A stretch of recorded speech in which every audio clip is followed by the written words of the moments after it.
Oregon. A masked gunman opens fire in a crowded mall last Tuesday, killing 2 and seriously injuring a third before turning the gun on himself. Cops say killer's assault weapon jammed, preventing further carnage. Oak Creek, Wisconsin, a white supremacist shoots 6 people and a responding policeman at a Sikh temple before shooting himself in the head in August 2012. Aurora, Colorado, lone gunman kills 12 and injures 58 at a July 2012 screening of The Dark Knight. Oakland, California, a former student at a Christian college fatally shoots 7 people and injures 3 in April 2012. Copley Township, Ohio, a man in a family dispute uses his handgun to shoot and kill his girlfriend and 6 others in August 2011. Geneva, Alabama, 11 victims, ages 18 months to 74 years old, are killed by a lone gunman in a violent family feud in March 2009.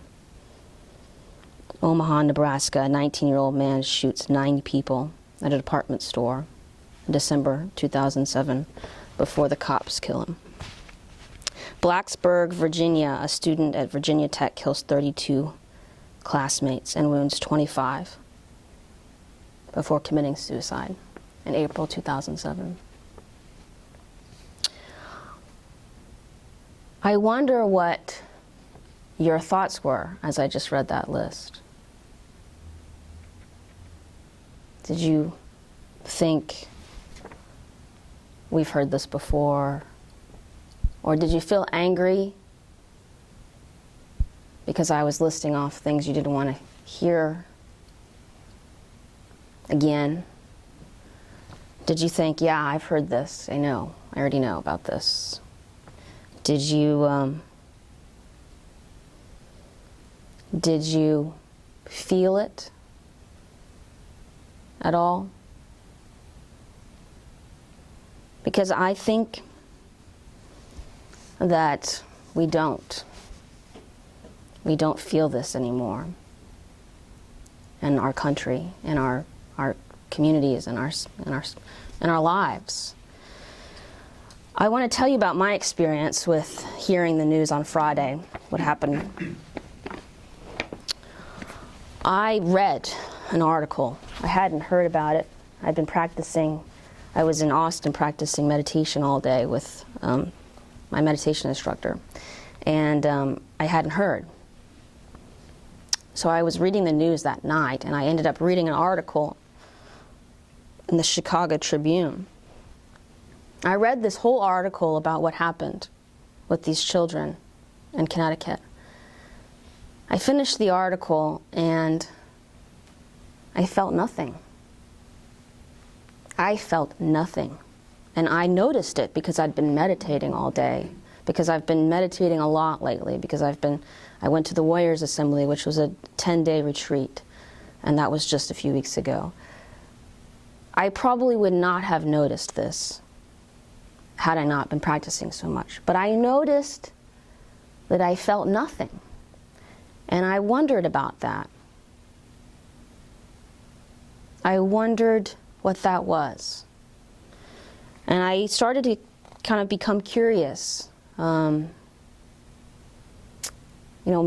thought, well, possibly this is because it's beyond comprehension, what's happened.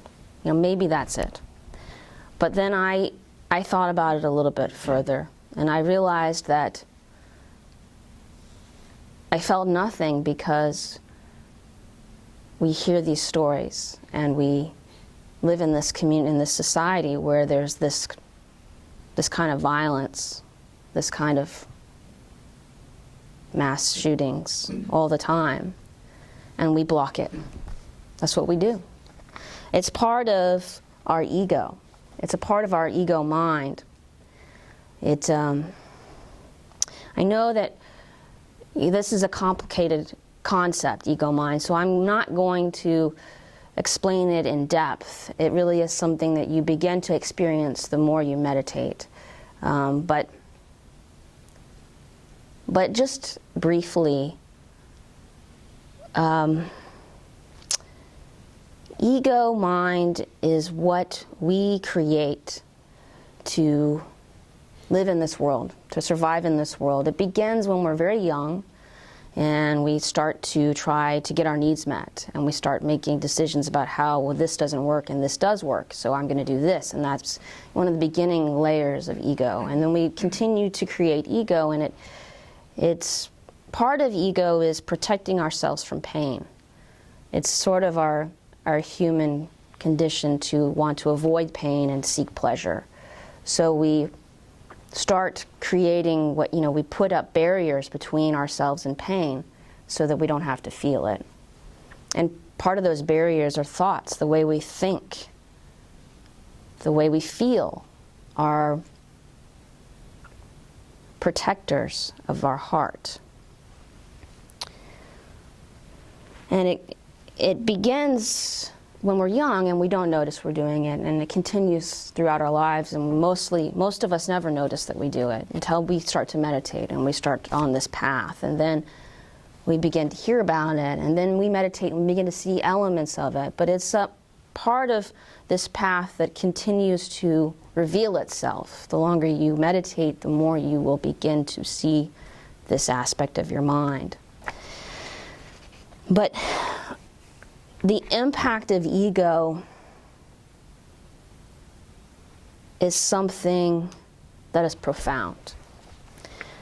When you begin to recognize ego in your life, you begin to recognize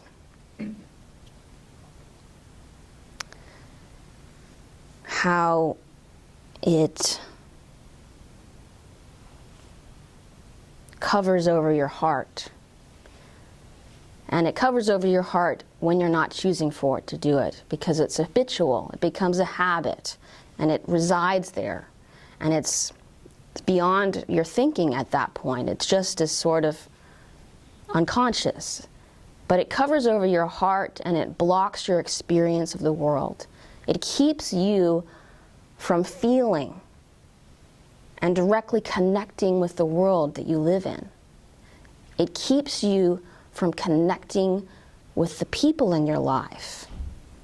It keeps you from connecting with the sacred world that we live in. You can't even see a sunset and appreciate it anymore because your mind has made up many other things to distract you with and to block you from actually seeing the brilliance of that sunset. And the impact of this ego mind, not just on us on an individual level, but if we start to look at it in terms of on a societal level, on a community level, we begin to see things more clearly. And we can see now how situations such as what has happened on Friday can occur, because the more that we cover our hearts over, the more blocked we are from each other and from each other's suffering, and the less inclined we are to be of benefit, to contribute, to help, to be there for other people. And this is what the Sakyong and what the Buddhist teachings talk about as the Dark Age. We are amidst the Dark Age, and what that means is it's described in the Buddhist teachings as the weakening of our life force. The evidence of it in the world is you can see you can see it in the physical body. The physical human body is not as healthy. It's not as robust as it's been. People are sick. There's a lot more sickness. There's obesity, there's depression, there's mental illness, there's suicide. There's this destruction of the environment that people because of our ego and the density of the ego, we aren't seeing it. We are not seeing the world anymore because our ego is so dense that we are blind to it. We aren't connecting with what's happening in our world. We aren't connecting with all of these shootings that I just mentioned. Probably many of them you may have heard and never thought twice about. I know that just this week when I heard about the Oregon shooting, I thought, another shooting, and then I let it go. That was it. That was all the thought I gave to that incident.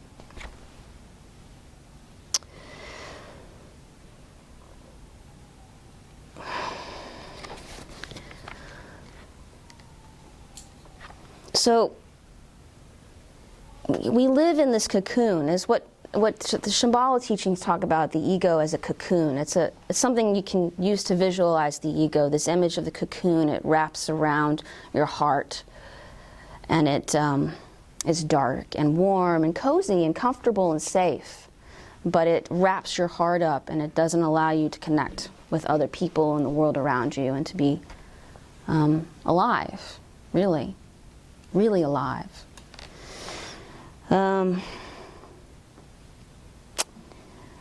And we do see suffering, but we have this habit of turning our heads. We turn our heads when we see suffering. We don't, someone else is suffering. And even our own. We do not even allow ourselves to experience our own suffering. We push it away. Push it away. It's never, we just have this habit of blocking our experience of the world. But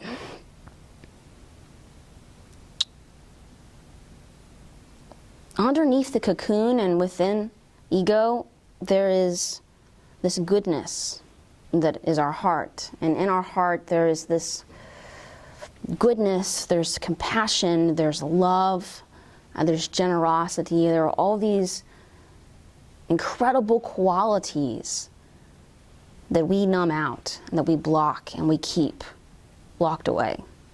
And we have to begin to offer this goodness to each other. We have to begin to connect with our hearts again and offer that goodness to the world. We have to do that. And, there's nothing more meaningful or profound than offering that to somebody else or to yourself. And it's something that we can access anytime. It is always available to you. The goodness of your heart, the compassion, the kindness, the generosity, it's always available. It's here, and you can connect with it at any time. President Obama said in that speech, there's only one thing we can be sure of, and that is the love that we have for our children, for our families, for each other, the warmth of a small child's embrace. That is true. The memories we have of them, the joy that they bring, the wonder we see through their eyes, that fierce and boundless love we feel for them, a love that takes us out of ourselves and binds us to something larger. We know that's what matters. He's talking about that heart that we all have within us that is blocked. It's blocked by ego. It is wrapped up in this cocoon, and it's there within every single one of us and always accessible. We have to find a way back to that.